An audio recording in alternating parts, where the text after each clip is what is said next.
Well, Phil, we're not long away now from Sevens time at Melrose. How are things shaping up? Yeah, we're about 7 weeks away. The Saturday's pretty much all sorted in terms of teams, invites, etc. We've got 24 teams for the 1883 competition. We're introducing a formal women's competition this year for the first time, which we're all really pleased about. So we've got 4 high quality women's teams coming. So I think the crowd are really going to enjoy the quality of that rugby. I think it's the teams that are coming are excellent. So that will be good. And then, yeah, we've expanded into the Friday with the rugby this year. Tried to introduce an opportunity for other teams that would love to receive an invite, and it's always difficult as to who do you invite and who do you not invite.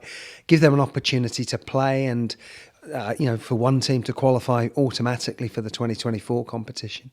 And then Hoyt Youth have kindly let go of their under-18s tournament and allowed that to come to Melrose, so that those boys who traditionally have not really been able to participate or see the sevens, that this year they'll play hopefully in front of a decent crowd on the Friday night, which I'm sure they'll all enjoy the experience of, and it'll be nice to see that rugby. And then they get to be part of the Saturday as well, which obviously is good for guys who, if you live in the Borders, it's a great thing to see, isn't it? To see a big crowd and some good rugby on the pitch here at the Greenyards. Well, I'm particularly keen on the Friday. I think this is a tremendous initiative, seeing the likes of some of the local clubs, let's say, who don't normally get a chance to appear. And I think it's wonderful. And of course, being Good Friday, everyone's on holiday. They'll come along about midday and see that, and the semi-junior competition, which is fantastic. And it's really beginning to expand, isn't it?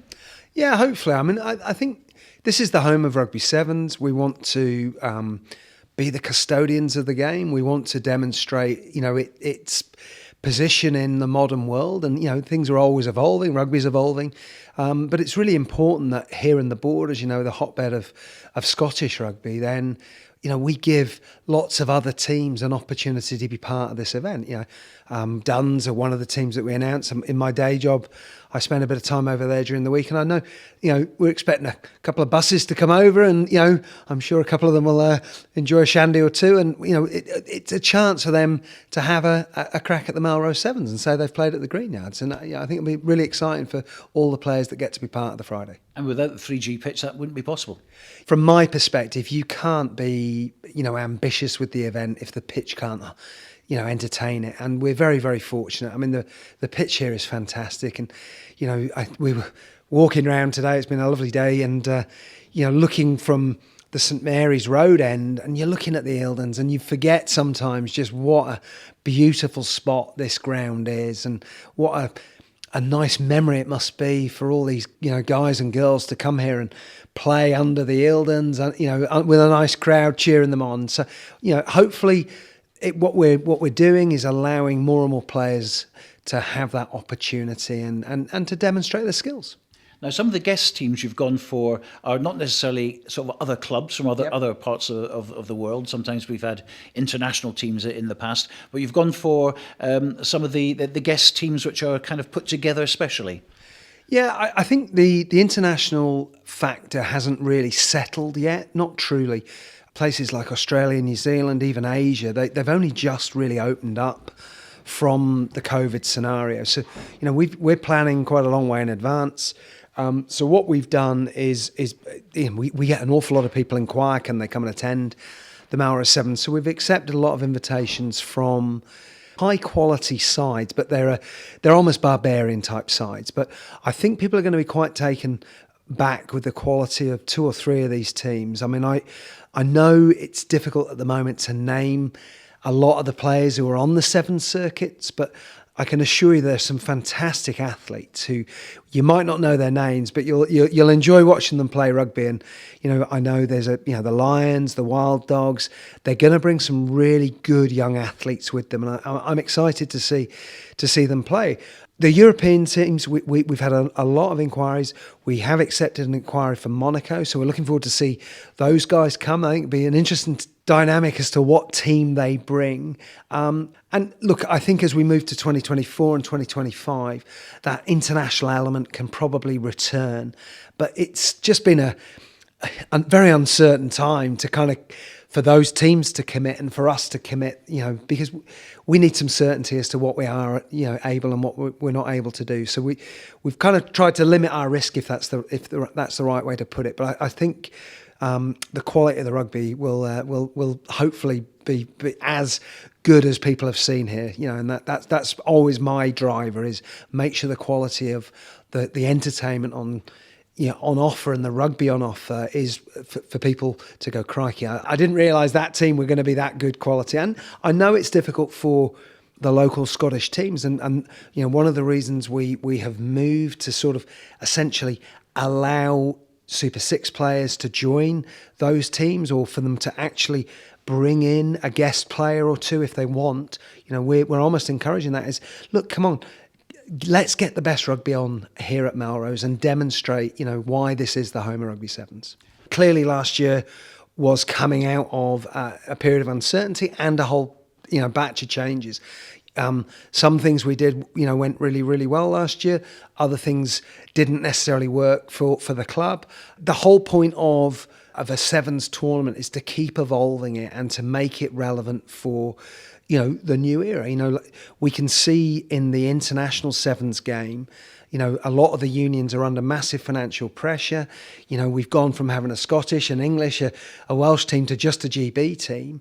And we've all got to adapt to, the changing nature of where Sevens fits into a very crowded rugby calendar. What we're trying to do as Melrose is to ensure that in the second Saturday in April, we get the spotlight on the game and on this town where it all started. And you mentioned the fact that it's the second Saturday in April. Is that always going to be the case? Because there was talk about June at some point, wasn't there? Never say never. There would have to be a compelling reason to move it.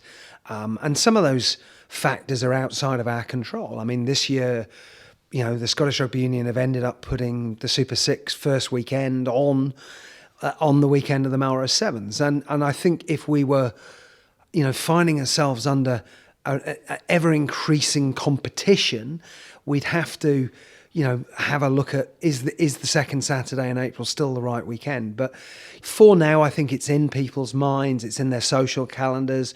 There isn't a compelling reason to change, and until there is, we won't. And of course, for the clubs, they're all on holiday anyway. They'd have to effectively come back specially for it, which is not necessarily a good idea. Yeah, look, I mean, I'm not sure where the June scenario came from, but I'm always up for a debate. I'm always up for having a look at, is there a better option? But as I say, it would have to be a really compelling set of reasons for you to shift what has traditionally worked and we've been able to build on. So at this point, I can't see any reason to change it. And great to see the Army coming back to defend their title, and also Samurai are here as well, and they'll be definitely eyeing up the gold medal this time. I think Army last year were fantastic. I mean, the quality of that rugby final was outstanding. I know for a lot of people, they wouldn't have necessarily known some of those names, but there was a Spanish international winger on the Samurai team. Obviously a few Fijians within the British Army setup. Then they've always got Sevens ingrained in their blood. Those guys. This year, Co-Optimists are coming back. They will be very strong. Freddie Owsley has got a lot to prove. He was very, very unlucky last year. As you know, his red card was rescinded after the event. And, I'm sure he and that team will have a point to prove. So I think, there's a number of teams coming to Melrose with their eye on the trophy. And I expect the competition and the quality to be high. The script is kind of bubbling away, isn't it? Yeah, we're not great at script writing, Stuart, but we'll let the rugby, all we can do is create the environment for the guys and girls to play the best, that they want to play. As I say, that what surprises me is the number of people with a real determination to come to Melrose and win it and kind of, have that in their career portfolio. And, that's lovely to hear, like for us guys, it makes the work that we do putting the event on really worthwhile, knowing that people, are desperate to come and win at the Greenyards. Well, we're not far away now. We're looking forward to it. Plenty of work still to be done. And, we wish all the best for the next, 8 weeks, isn't it? 7 or 8 weeks, I better not count. But no, thanks, Stuart. We look forward to seeing you there.